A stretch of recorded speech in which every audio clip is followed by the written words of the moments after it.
नमस्कार दोस्तों, मैं Dharmendra Verma online study with DK में आपका बहुत बहुत स्वागत करता हूं। जैसा कि आप सभी को पता है कि एमटेट वर्ग 3 की एग्जाम शुरू हो चुकी है, जिसमें लगातार 3 दिन आपके हो चुके हैं, है ना। उसके पेपर का जब एनालिसिस किया तो उसमें बहुत सारे क्वेश्चन ऐसा है जो आपके करंट अफेयर से पूछे गए हैं, है ना। आपके अंतरिक्ष से पूछे गए हैं, जिन पेज से पूछे गए हैं। तो जो टॉपिक सबसे ज्यादा पूछे जा रहे हैं उन टॉपिकों पर यहाँ पर एक एक करके वीडियो बना रहे हैं। कुछ वीडियो हम बना चुके हैं, टॉपिक वाइज बना चुके हैं, विषय वाइज बना चुके हैं। तो उन वीडियो को नहीं देखा है, देख लीजिएगा।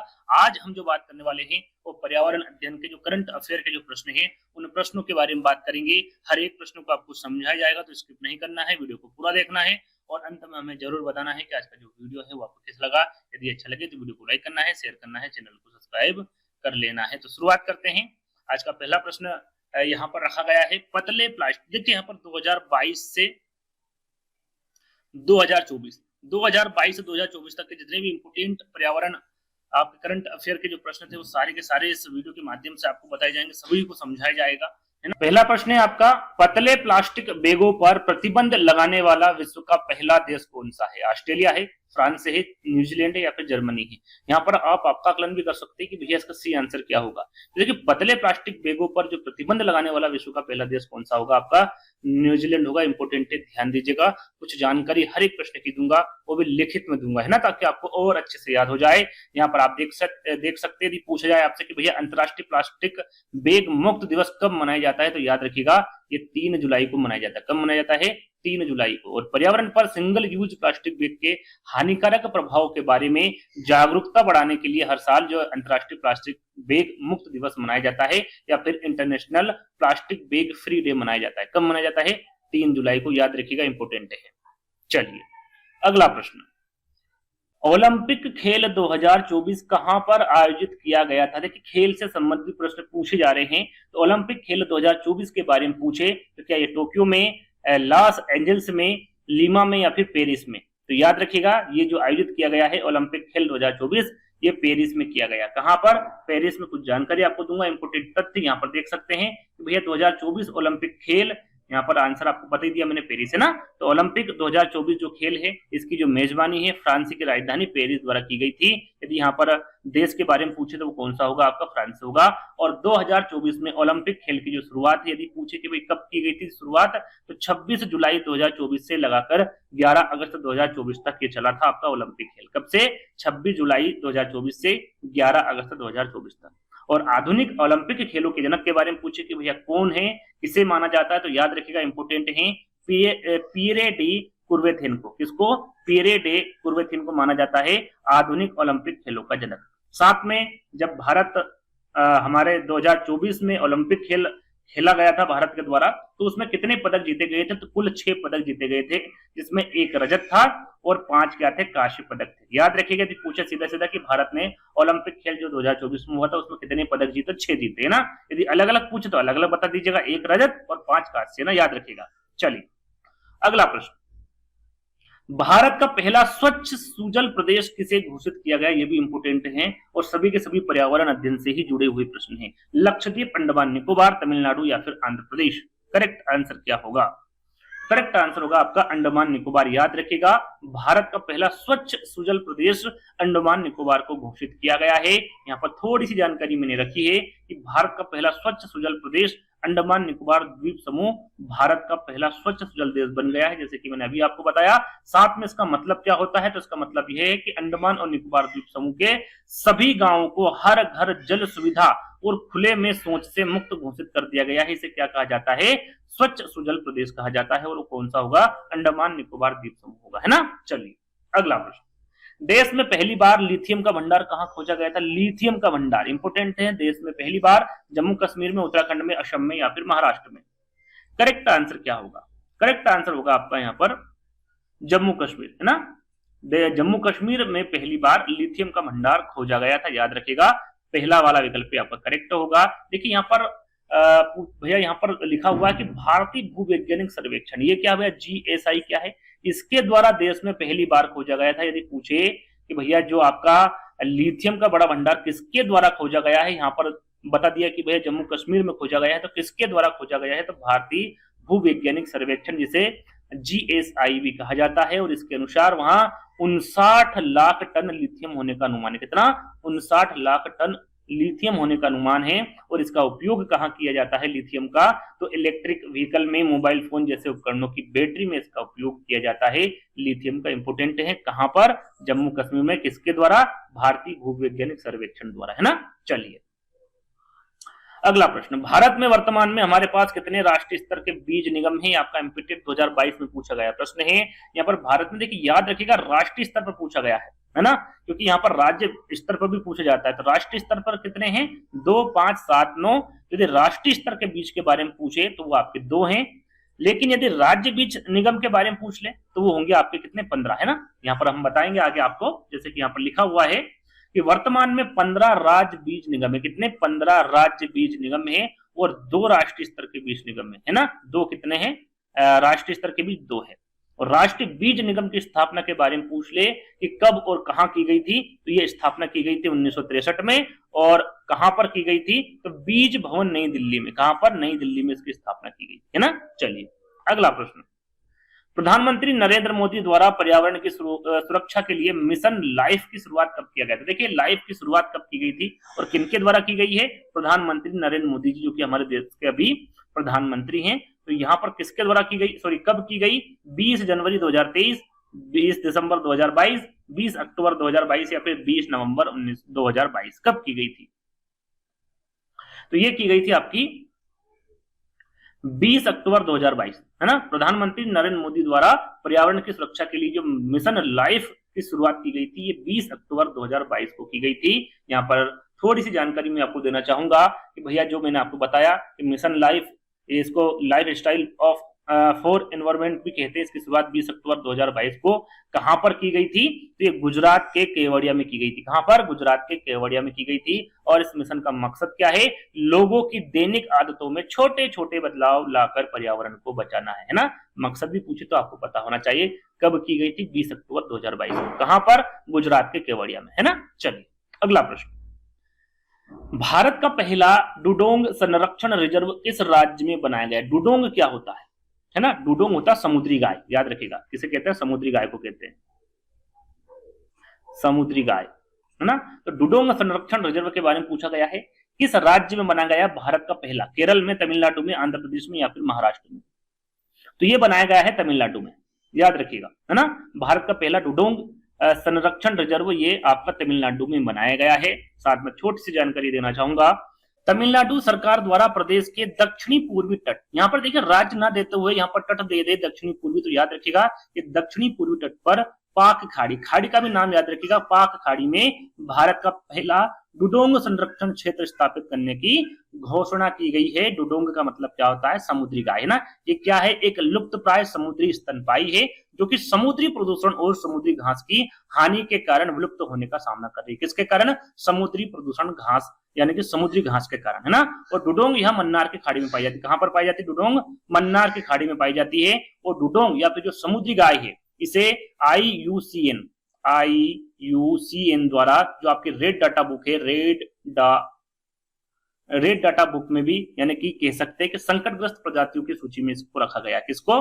डुडोंग यानी कि समुद्री गाय को। ये भी आपको याद रखना है ना। चलिए अगला प्रश्न, सितंबर 2021 में विश्व संरक्षण कांग्रेस कहां आयोजित की गई थी? विश्व संरक्षण कांग्रेस, वर्ल्ड कन्वर्जेशन कांग्रेस, है ना। इसे कहां पर आयोजित किया गया था? मार्सिले में, लंदन में, मैनचेस्टर में या फिर कोलंबिया में? कहां पर किया गया था? करेक्ट आंसर होगा, इसे किया गया था आपका मार्सिले में। कहां पर? मार्सिले। पहला वाला विकल्प क्या होगा आपका? करेक्ट होगा। और मार्सिले कहां पर है? तो ये फ्रांस में। कहां पर है? फ्रांस में। आगे इसके बारे में जानकारी दी जाएगी, जैसे कि यहाँ पर लिखा हुआ है कि वर्ल्ड कंजर्वेशन कांग्रेस, जिसे विश्व संरक्षण कांग्रेस भी कहा जाता है, इसकी स्थापना के बारे में पूछ ले तो इसकी स्थापना हुई थी 1948 में। कब हुई थी इसकी स्थापना?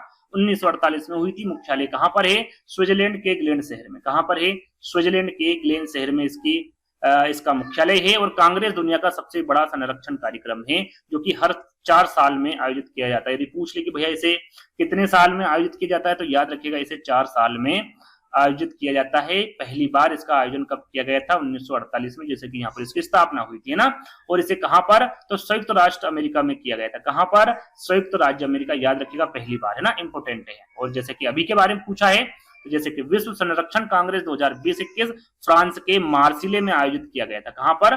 फ्रांस के मार्सिले में, याद रखिएगा। और आगे यानी कि जो 4 साल बाद 2025 में जो ये सम्मेलन होगा, ये कहां पर होगा? तो अबू धाबी में होगा। अबू धाबी में संयुक्त अरब अमीरात में आयोजित होगा, याद रखिएगा। 2025 के बारे में पूछ ले तो आपको पता होना चाहिए। इसका उद्देश्य क्या है? तो इसका उद्देश्य दुनिया की सबसे अधिक दबाव वाली पर्यावरणीय और विकास चुनौतियों का निर्धारण करना है, साथ में उनका समाधान करने के लिए कार्रवाई विकसित करना है, इसका उद्देश्य है ना, याद रखिएगा, विश्व संरक्षण कांग्रेस का।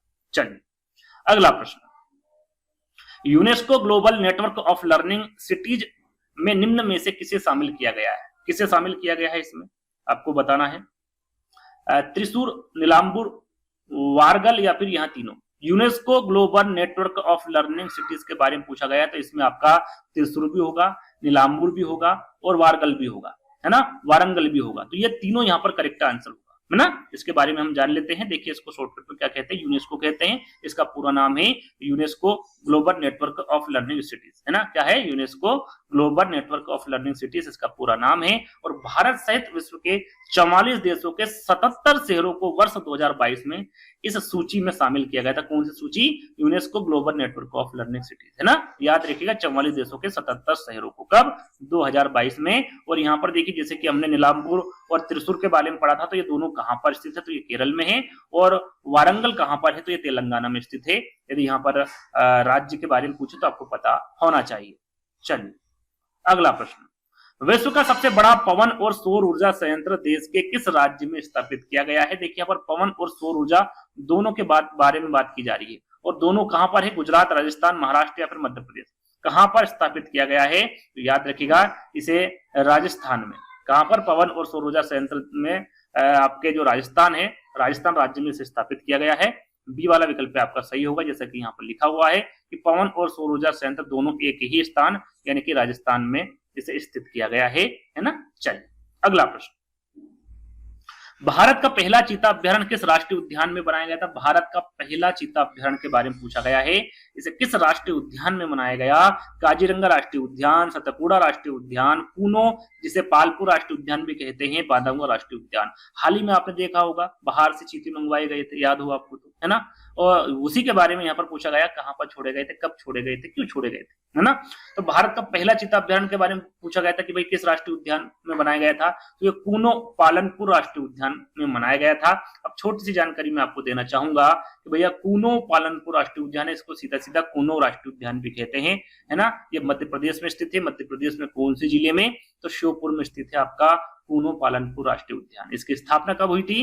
तो इसकी स्थापना हुई थी 1981 में, लेकिन वन्य अभ्यारण्य के रूप में हुई थी, है ना। इसे राष्ट्रीय उद्यान का दर्जा कब मिला था? तो 2018 में मिला था आपका कूनो राष्ट्रीय उद्यान को। और प्रधानमंत्री नरेंद्र मोदी जी द्वारा अपने जन्मदिन पर यानी कि 17 सितंबर 2022 को नाबिया से लाए 8 चीतों को कूनो में छोड़ा गया था। आपने देखा हो टीवी पर रोज बताया गया था। तो कहां से लाए गए थे? नाबिया से। कितने? 8 चीते लाए गए थे। कब लाए गए थे? प्रधानमंत्री नरेंद्र मोदी के अपने जन्मदिन पर 17 सितंबर 2022 को, याद रखिएगा, इंपोर्टेंट है। चलिए 2018 इसरो में विशिष्ट सेवा के लिए इसरो के उत्कृष्ट उपलब्धि पुरस्कार से किसे सम्मानित किया गया था? देखिए यहाँ पर इसरो की बात की जा रही, काफी प्रश्न अंतरिक्ष से पूछे गए हैं, तो थोड़ी सी मैं आपको यहाँ पर जानकारी देना चाहूंगा इसरो से संबंधित, वो इसके आंसर के बाद दूंगा। तो सही आंसर क्या होगा? देखिए यहाँ पर पूछा गया है 2018 में, सन आपको हमेशा देखना है। 18 में पूछा, 19 में, 20 में, 21 में, कब पूछा गया है? तो 2018 में पूछा गया है कि इसरो में विशिष्ट सेवा के लिए इसरो के उत्कृष्ट उपलब्धि पुरस्कार से किसे सम्मानित किया गया था? भारद्वाज को, करिधाली को, कुन्ही कृष्णन को या फिर रमन को। तो ये किया गया था आपको पी कुन्ही कृष्णन को, है ना। किसको? पी कुन्ही कृष्णन को आपके विशिष्ट सेवा के लिए इसरो के उत्कृष्ट उपलब्धि पुरस्कार से सम्मानित किया गया था। यहाँ पर हम थोड़ी सी जानकारी आपको देना चाहेंगे इनके बारे में। और श्री पी कुन्ही कृष्णन भारतीय अंतरिक्ष अनुसंधान संगठन, देखिए यहाँ पर इसरो का पूरा नाम भी आपको पता होना चाहिए, भारतीय अंतरिक्ष अनुसंधान संगठन इसका पूरा नाम, के एक विशिष्ट वैज्ञानिक थे आपके श्री पी कुन्ही कृष्णन। जैसे कि अभी हाल ही में हमने जाना कि भाई इनको 2018 में एक पुरस्कार मिला था, तो 2018 के बाद और कौन सा पुरस्कार मिला था? तो प्रतिष्ठित इंजीनियर पुरस्कार 2020 किसके द्वारा मिला था, किसके द्वारा दिया गया था? तो तमिलनाडु राज्य केंद्र सरकार द्वारा दिया गया था प्रतिष्ठित इंजीनियरिंग पुरस्कार 2020 में, है ना। इसरो के बारे में जान लेते कि भैया इसरो का गठन कब हुआ था, सभी को पता है ना, 15 अगस्त 1969 को, याद रखिएगा तारीख, 15 अगस्त 1969 को इसरो का गठन हुआ था। इसरो के पहले अध्यक्ष के बारे में पूछ ले कि भैया इनके पहले अध्यक्ष कौन थे, तो डॉक्टर विक्रम साराभाई थे, जिन्हें भारतीय अंतरिक्ष कार्यक्रम का जनक माना जाता है। भारतीय अंतरिक्ष कार्यक्रम के जनक के बारे में पूछे तो याद रखिएगा ये इसरो के पहले अध्यक्ष भी हैं और भारतीय अंतरिक्ष कार्यक्रम के जनक भी हैं डॉक्टर विक्रम साराभाई, याद रखिएगा। और इसरो के वर्तमान अध्यक्ष के बारे में पूछे तो वो एस स्वामीनाथन, यानी कि अभी हाल ही में वर्तमान अध्यक्ष कौन होंगे, एस स्वामीनाथन होंगे। और भारत का पहला उपग्रह के बारे में पूछे तो वो है आर्यभट्ट, 1975 में प्रक्षेपित किया गया था। कब किया गया था? 1975 में। कौन किसको? आर्यभट्ट को। क्या है ये? भारत का पहला उपग्रह है। और भारत के पहले चंद्र मिशन कौन सा है? तो वह चंद्रयान फर्स्ट। देखिए चंद्रयान से काफी प्रश्न पूछे जा रहे हैं, तो चंद्रयान फर्स्ट, सेकंड और थर्ड, इन तीनों का एक ही वीडियो मैंने बनाया है और पहले चंद्रयान फर्स्ट के जितने भी इंपोर्टेंट प्रश्न हैं उनको बताया है, सेकंड के बताया, फिर थर्ड को बताया है। वीडियो की प्लेलिस्ट पे जाएगी, आपको सारे चीजें मिल जाएगी, है ना। याद रखिएगा भारत के पहले चंद्र मिशन जिसे चंद्रयान फर्स्ट के नाम से जाना जाता है और भारत का पहला उपग्रह आर्यभट्ट है जिसे 1975 में प्रक्षेपित किया गया था। अगला प्रश्न, भारत का पहला भू पार्क जिसे जियो पार्क भी कहते हैं, ये किस राज्य में स्थापित किया गया था? महाराष्ट्र, गुजरात, कर्नाटक या फिर मध्य प्रदेश? अच्छा प्रश्न ही आ सकता है। सही आंसर होगा आपका मध्य प्रदेश। क्या सही आंसर होगा? मध्य प्रदेश। भारत का पहला भू पार्क या जियो पार्क ये मध्य प्रदेश राज्य में स्थापित किया गया था। यहाँ पर हम बात कर लेते हैं भैया इसे किसके द्वारा मंजूरी दी गई थी। देखिए भारतीय भू वैज्ञानिक सर्वेक्षण GSI जिसके बारे में हमने थोड़ी देर पहले भी जिक्र किया था, मध्य प्रदेश के जबलपुर जिले, जैसे कि हमने अभी पता कर लिया कि भाई राज्य आपका मध्य प्रदेश है, लेकिन जिले के बारे में पूछ ले तो जबलपुर जिले में नर्मदा नदी के नाम के बारे में भी आपको पता होना चाहिए। नर्मदा नदी के तट पर लमहेड़ा गांव में देश के पहले जियो पार्क की स्थापना को मंजूरी दे दी। किसके द्वारा? भारतीय भू वैज्ञानिक सर्वेक्षण द्वारा, याद रखिएगा। और इस पार्क की स्थापना मध्य प्रदेश पर्यटन विभाग द्वारा लगभग 35 करोड़ रुपए की लागत से की गई। कितने? 35 करोड़, है ना। चलिए अगला प्रश्न, भारत का 53वां tiger reserve Ranipur tiger reserve किस राज्य में स्थित है? यहाँ पर देखिए ध्यान क्या देना है आपको, ये ध्यान देना है कि भारत का 53वां टाइगर रिजर्व कौन सा है, तो वह रानीपुर टाइगर रिजर्व। अब बात कर लेते हैं राज्य की, मध्य प्रदेश है, महाराष्ट्र है, उत्तर प्रदेश है या फिर उत्तराखंड है। तो यदि सीधा सीधा रानीपुर टाइगर रिजर्व के बारे में पूछ ले या फिर सीधा सीधा भारत के 53वां टाइगर रिजर्व के बारे में पूछ ले, करेक्ट आंसर क्या होगा आपका? उत्तर प्रदेश। क्या होगा? उत्तर प्रदेश राज्य में स्थित है। यहाँ पर देखिए थोड़ा सा ये प्रश्न गलत हो गया, बी नहीं सी है ना, सी आपका उत्तर प्रदेश। यह टाइगर रिजर्व उत्तर प्रदेश के चित्रकूट जिले के रानीपुर में स्थित है। कहां पर है? उत्तर प्रदेश के चित्रकूट जिले के रानीपुर में स्थित है। और इसका कुल क्षेत्रफल की बात करें तो 36 वर्ग किलोमीटर इसका कुल क्षेत्रफल है। अगला प्रश्न, भारतीय पेट्रोलियम संस्थान ने हाल ही में किस शहर में प्लास्टिक कचरे को डीजल में बदलने के लिए एक संयंत्र स्थापित किया है? अच्छा प्रश्न ही आ सकता है। भारतीय पेट्रोलियम संस्थान ने हाल ही में किस शहर में प्लास्टिक कचरे को डीजल में बदलने के लिए एक संयंत्र स्थापित किया? लखनऊ, रांची, सूरत या फिर देहरादून? अच्छा प्रश्न है, आंसर बताइए क्या होगा? आंसर होगा आपका देहरादून। क्या होगा? देहरादून, है ना। डी वाला विकल्प आपका करेक्ट होगा। यहाँ पर एक और चीज मैं आपको बता दूं कि भाई दुनिया में प्लास्टिक कचरे का सबसे बड़ा उत्पादक देश के बारे में पूछे तो अपना भारत है ना। दुनिया में प्लास्टिक कचरे का सबसे बड़ा उत्पादक देश भारत है ना। तो आपका सही आंसर क्या होगा? यहाँ पर देहरादून होगा। चलिए अगला प्रश्न है, भारत के राष्ट्रीय सुरक्षा सलाहकार कौन है? ये प्रश्न आपका एमपीटेट 2022 में पूछा गया प्रश्न है। अजीत डोभाल है, NV रमना है, सुबोध जायसवाल है या फिर उमंग सिंह है? आगे यहाँ पर प्रथम के बारे में पूछा जा सकता है, मैं आपको इसके बारे में बताऊंगा कि भारत के राष्ट्रीय सुरक्षा सलाहकार जो प्रथम है वो कौन है, यानी कि पहली बार कौन थे। तो हम यहाँ पर आंसर जान लेते पहले, वो थे आपके अजित डोभाल, अभी वर्तमान में, है ना। अभी भी यही है, 2024 से इन्होंने पद ग्रहण किया था और अभी तक ये भारत के राष्ट्रीय सुरक्षा सलाहकार है। तो अजित डोभाल आपका करेक्ट आंसर होगा। यहाँ पर प्रथम के बारे में जान लेते हैं कि भैया पहले राष्ट्रीय सुरक्षा सलाहकार कौन रहे हैं, तो वह ब्रजेश मिश्रा। कौन है? ब्रजेश मिश्रा। यदि सन पूछे तो 1998 नवंबर 1998 में इन्हें शपथ ली थी और मई 2004 में इन्हें अपना इस्तीफा दे दिया था, है ना। वर्तमान में राष्ट्रीय सुरक्षा सलाहकार कौन है वर्तमान में? तो अजित डोभाल है। इनका कार्यकाल यानी पदभार मई 2014 से आज तक है, 2014 से आज तक, है ना। कौन? आपके अजित डोभाल जी। चलिए अगला प्रश्न, गोल्डन पिकॉक पर्यावरण प्रबंधन पुरस्कार 2023 किसे प्रदान किया गया है? प्रश्न को दोहरा लेते हैं। गोल्डन पिकॉक पर्यावरण प्रबंधन पुरस्कार 2023 किसे प्रदान किया गया?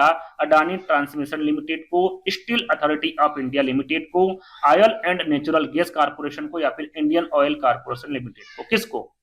करेक्ट आंसर होगा आपका Adani transmission limited. Golden peacock पर्यावरण प्रबंधन पुरस्कार जो 2023 है ये अडानी ट्रांसमिशन लिमिटेड यानी कि पहला वाला विकल्प आपका करेक्ट होगा, इनको दिया गया है। जैसा कि यहाँ पर देखिए भारतीय कंपनी है ये अडानी ट्रांसमिशन लिमिटेड, जिसे एटीएल के नाम से जानते हैं, शॉर्टकट इसका एटीएल नाम है, को पावर ट्रांसमिशन सेक्टर में इंस्टीट्यूट ऑफ डायरेक्टर की ओर से golden peacock environment management award दिया। किसकी ओर से? किसकी ओर से दिया गया? तो institute of director, power transmission sector के हैं ये, इंस्टीट्यूट ऑफ डायरेक्टर, याद रखिएगा, इंपोर्टेंट है। और यहाँ पुरस्कार लैंडफिल में zero waste, single use plastic, free water, positive संचालन, रिन्यूएबल एनर्जी इंटीग्रेशन को बढ़ावा देने के लिए दिया जाता है, जो कि इस कंपनी के द्वारा किया गया था, इसलिए इनको यह अवार्ड दिया गया, याद रखिएगा। चलिए अगला प्रश्न, पर्यावरण की रक्षा के लिए जून 2020 को किस ई कॉमर्स कंपनी ने अपनी पैकेजिंग से सिंगल यूज प्लास्टिक को खत्म करने की घोषणा की? किसने? यहाँ पर फ्लिपकार्ट है, अमेजोन है, मिंत्रा है, या फिर स्नैपडील है। अच्छा प्रश्न है, ये भी आपका एमपीटेट 2022 में पूछा गया प्रश्न है। तो वो ई कॉमर्स कंपनी आपकी अमेजोन है ना। पर्यावरण की रक्षा के लिए जून 2020 को आपका जो अमेजोन है ई कॉमर्स कंपनी ने अपनी पैकेजिंग से सिंगल यूज प्लास्टिक को खत्म करने की घोषणा की है। बी वाला विकल्प आपका करेक्ट होगा, जैसा कि यहाँ पर लिखा भी हुआ है। अगला प्रश्न, हिमाचल प्रदेश ने किस वर्ष तक भारत का पहला हरित राज्य बनने का लक्ष्य रखा है? यहाँ पर देखिए हरित राज्य 24, 25, 26 या फिर 27। करेक्ट आंसर क्या है?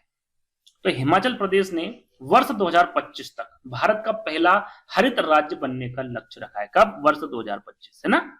हिमाचल प्रदेश सरकार ने वर्ष 2025 तक देश का पहला हरित राज्य बनाने का लक्ष्य निर्धारित किया है। राज्य के 3 जिलों में यानी कि पहले चरण में पेट्रोल डीजल वाहन की जगह इलेक्ट्रिक गाड़ियों का प्रयोग होगा, है ना।